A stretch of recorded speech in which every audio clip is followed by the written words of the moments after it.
How to stop taking on other people's energy.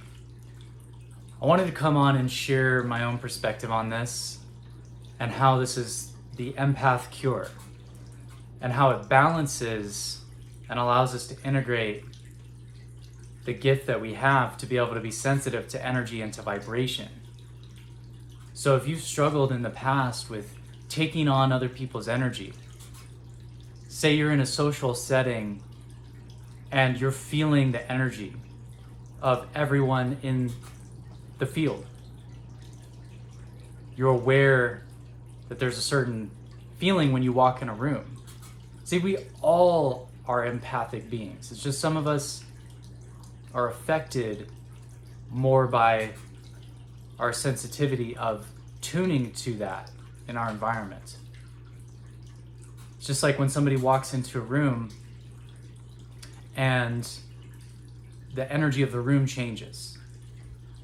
Or you can tell that someone is looking at you from behind you. A great way to test this is to just look at someone from behind them for long enough, and they'll turn and look at you.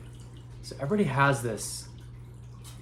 It's just when you get out of your body, right, there's a disassociation that happens with your own sense of individuality.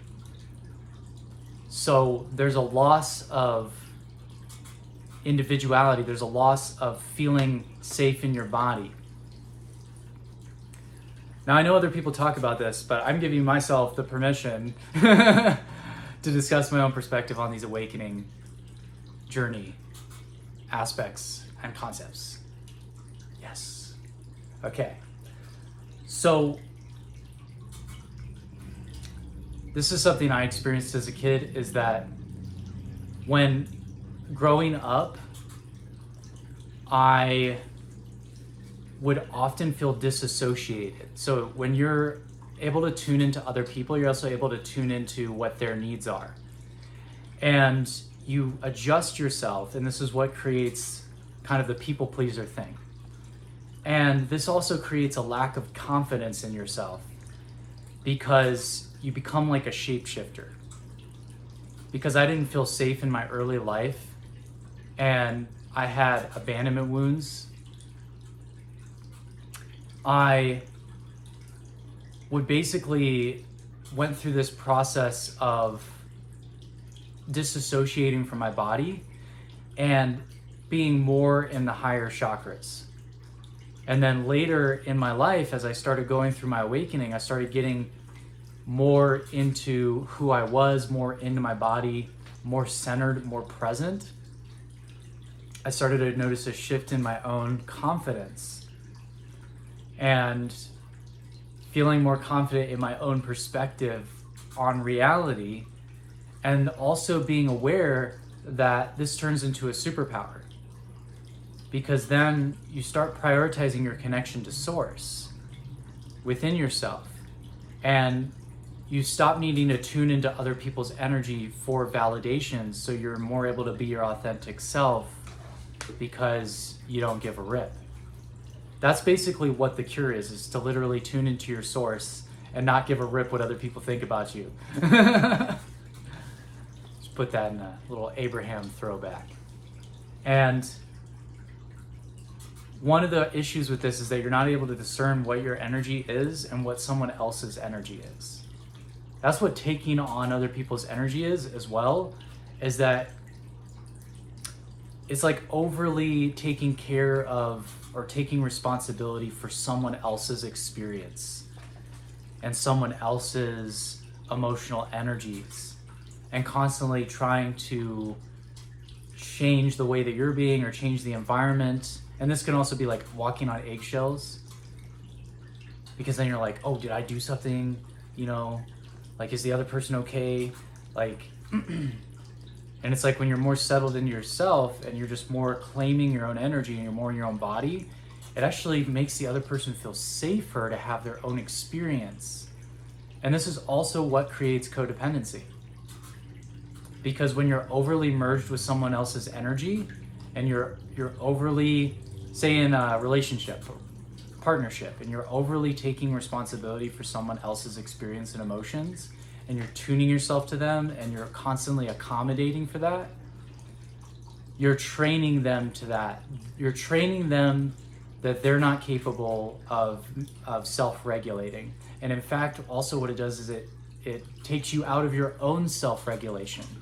So now you're in a shared regulation pattern with someone. And I've experienced this before in relationships too, and what it is very depolarizing. Because you're not in a solid energy within yourself, so then even talk masculine feminine dynamics, and the masculine holds a solid frame, the feminine is this flowy essence. So when you're not in that solid energy, you're constantly tuning and being like, oh, is it okay? Can I be this way? Blah, blah, blah. It's very like, you're not in a solid energy, because that's what constantly seeking permission outside of yourself. And I found the same thing happen when I gave my power away. There's this one quote I read years ago, and it was like, the best way to, what was it? The best way to not lose your power is to not give it away in the first place, or something like that. I know it sounds a little redundant, but the best way to reclaim your power is to not give it away in the first place. So it's a sovereignty reclamation. People talk about like soul reclamation. So when you're constantly taking on other people's energies,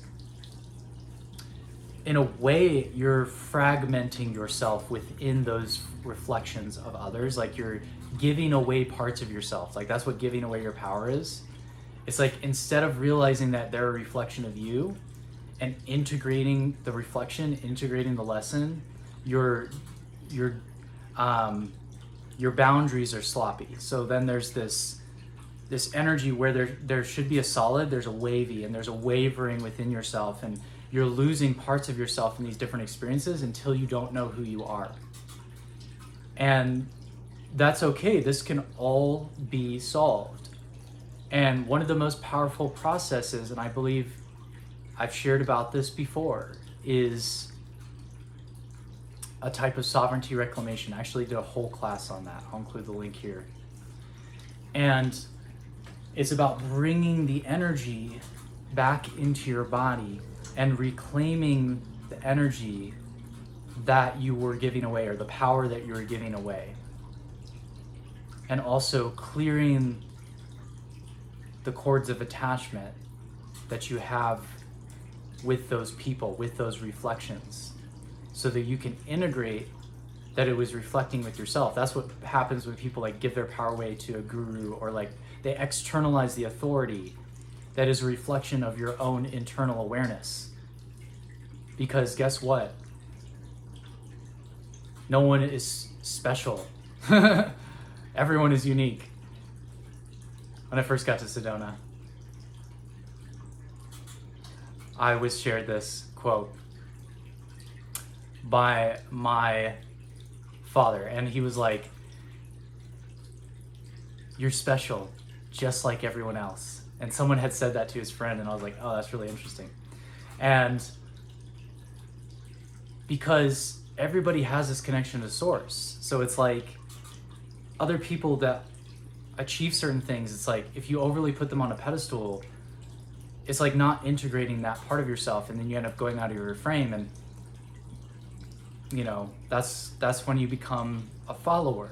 It's like that thing that they say is that if you see someone like a celebrity, they'll treat you like a fan. It's all about how you see yourself. It's all about how you feel about yourself. Now, victim mode empath to empowered empath. There's another video I made, how to become an empowered empath. I'll put that up there too. So, just 1 second. 7:39. Okay. And this is the shift from taking on other people's problems and people pleasing to being in your own frame.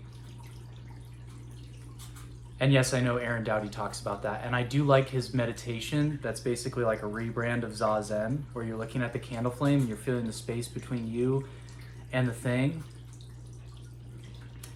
And what that does is that as you're breathing your energy into your body, and then you're breathing your energy out, and you're feeling the space around your body, it's creating both the kind of yin and the yang, where it's like you're in your own self and you're also connected to everything around you.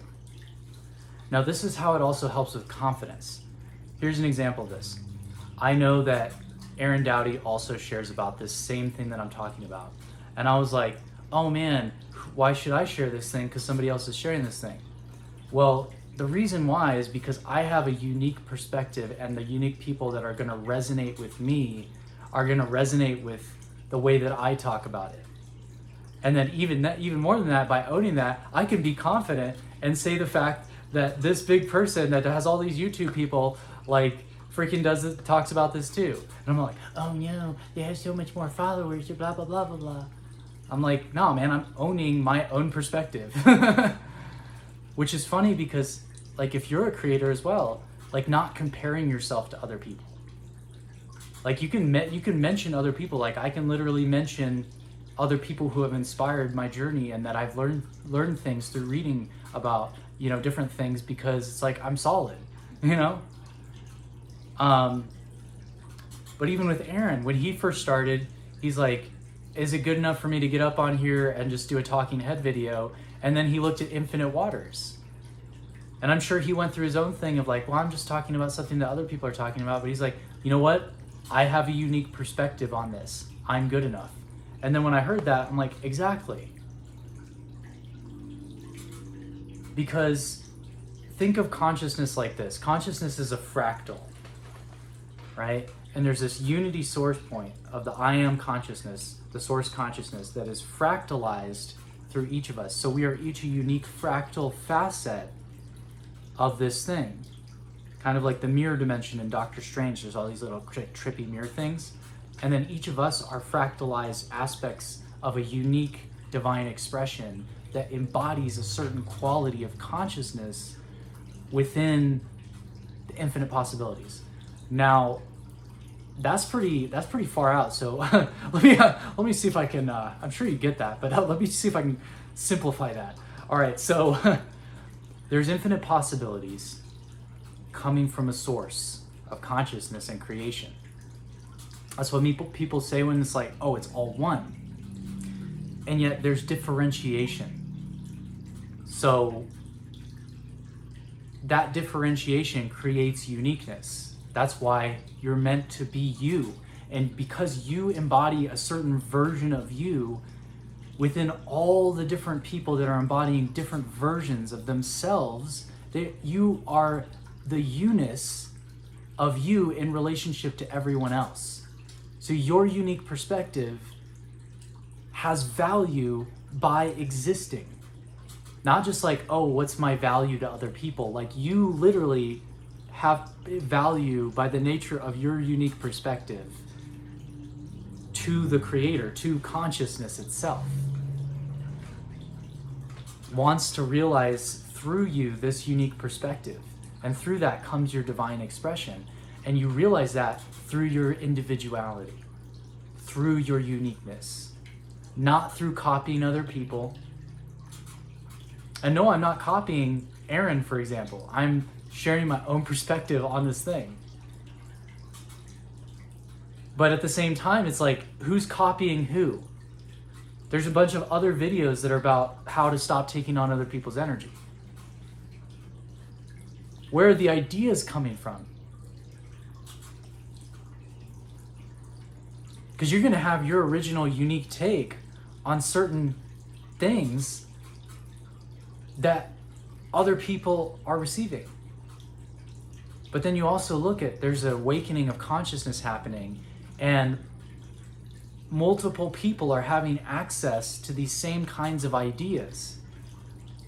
So it's not necessarily that somebody is copying someone else. It's more that we're a part of a collective consciousness, and that we're each receiving our own streams of information on these same topics in order to serve other people that are going through the awakening in our own unique expression. So people are going to resonate with your unique expression. But if you're trying to be like someone else, if you're trying to copy or trying to overly emulate, it's not that you don't take inspiration and can't talk about the same things that other people are talking about. It's just that actually being in your energy, because 90% of what you're receiving right now is my energy, not the words that I'm saying. And there's an energy to the words that I'm saying. So if I'm like trying to be something that I'm not, you're gonna pick that up in my energy. And that's what happens. It's like when you overly tune into the environment. Now this is the same thing if you're walking into, say, like a Whole Foods or any grocery store, and you're like, oh, the fluorescent lights, the Wi-Fi, all of this stuff. It's like there's also ways to protect your energy field, because it's also like you're aware of the energy of certain radio stations. You're aware of the energy of certain programs on television. And so you're not consuming them, but you're aware of the effect that they have. There are ways to bolster your energy, and one of those is ways to create an energetic bubble, right?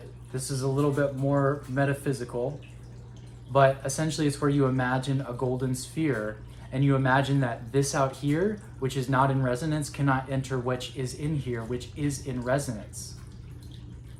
And it creates a field of your own sovereign entity, your own domain of attraction, and then you're more in the attractive energy because you're not taking on all the energy of the world and all this stuff and that's going on. You're more in a resonance because that which is resonance resonates with that which is like it, likened unto itself. That's what the law of attraction is about. It's not just about, oh, my thoughts, you know. Yeah. So transmuting the lower chakras. So when we disassociate from our bodies, we go disassociate and go out of our body, and we exist more in our heads. Now, when you start to become aware of your emotions and you start to feel, bring your awareness in the body, it's going to start processing things through your body and your lower chakras, like your root, your sacral, and your solar plexus. And then that energy is going to start to come up and open your heart. You're going to move through these dense feelings. You're going to move through these feelings of like feeling overwhelmed or feeling shamed or feeling fear, and that other people aren't going to get you. These are all things that are related to processing through these emotions. And then you're going to open into your heart, and it's going to balance these higher centers, these psychic centers, with being present in your body and in the moment. And that's a very attractive energy. It's also attractive in terms of people, like people feel that, like radiating. And so bringing your awareness to the sensations in your body in the moment. So another powerful tool that you can use at any time throughout your day, you can do a quick body scan. And you can also do this as a longer meditation. This really helps you to come into your body. And this is where you start at the top of your head. Feel the energy coming down your head, down your face, down your neck, shoulders, washing down to the tips of your fingers, becoming relaxed, down your chest and your back, down your legs to the tips of your toes, and then dropping in, grounding into the earth. And then breathe the energy up from the tips of your toes to the top of your head. And then breathe out into the space around you. Breathe into your body, feel your head, your hands, your feet, the earth. Breathe out, feel the space around you. Breathe in, feel your body as an object in space. Breathe out, feel the space around you. Breathe in, now breathe it into the heart. And slowly open your eyes and feel yourself present in the moment. And can you feel how everything becomes a bit more lucid? So this is a tool that you can use even just when you're out and about your day.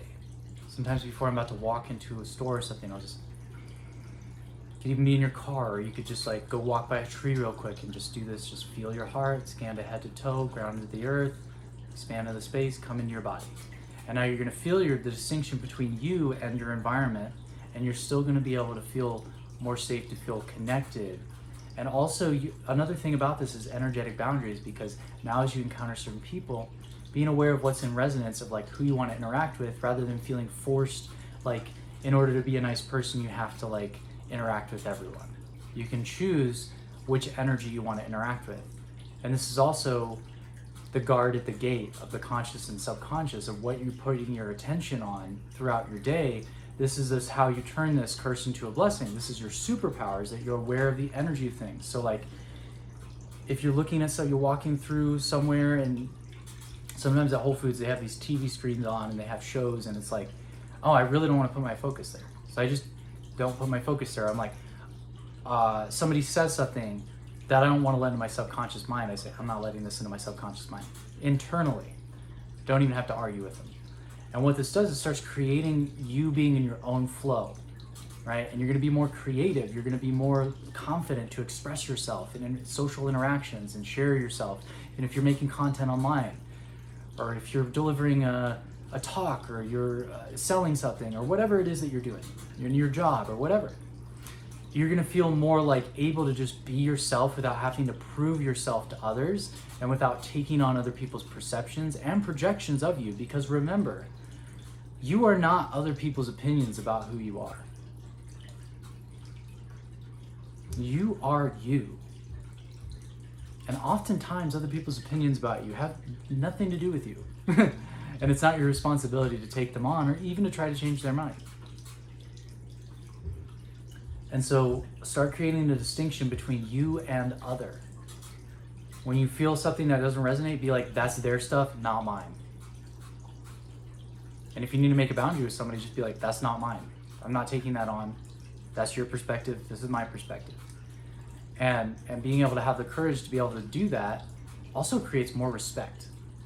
And then over time, if people can't respect you in that, if you hold to that, the law of attraction will shift things, and they'll either leave or they'll change. And there may be there's a period of time where things are, they may still be there, and you may be working through stuff. But when it's like people feel about you the way that you're feeling about yourself, because of your own self-identity, and your self-concept has a certain vibration. So when you're not tuning into all these also popular thought forms, you're aware, you're able to be in a higher consciousness. Because a lot of the world is confused. That's why they called it the world mind. Or in ancient texts, they talk about the world of the dead. Becoming greater than your conditioning is becoming greater than the world think, the world mind, the world mind of prejudice, the world mind of misinformation, the world mind of conditioning. And as we're able to become more in our power and more in our own perspective, we're able to have discernment and have a filter over what it is that we believe and what it is that we don't, what it is that we resonate and what it is that we don't resonate with.